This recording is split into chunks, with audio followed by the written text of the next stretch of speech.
masofadan boshqaradigan devor isitishni obzor qilamiz. Mana shunaqa ko'rinishga bo'ladi. Detallari plastmas. Ichiga o'zi radiator bo'ladi.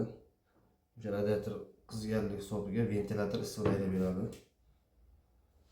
Bu mahsulotning sutida ishlab chiqarilgan. Buni uzunligi 55 sm. Bunaqasiga bo'ladi. Bunaqasiga keladigan bo'lsak 20 sm bo'ladi. Bu ikki xil rejimga ishlaydi. Birinchi rejimi qishga isitib beradi, yozga juda anaqa yaxtay havo haydamaydi, nam havo haydab beradi shamol qilib. Buni yoqish uchun mana bunaqa ishlatib ko'ramiz.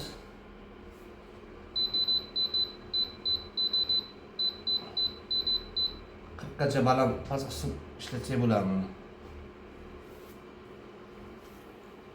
Yozga ishlatmoqchi bo'lsak, mana knopkasini bosib, quruq shamol o'zini haydaydi. Hozirgi holatga, qishki holatga turibdi, issiq havo haydayapti. Mana shunday holatga bo'ladi.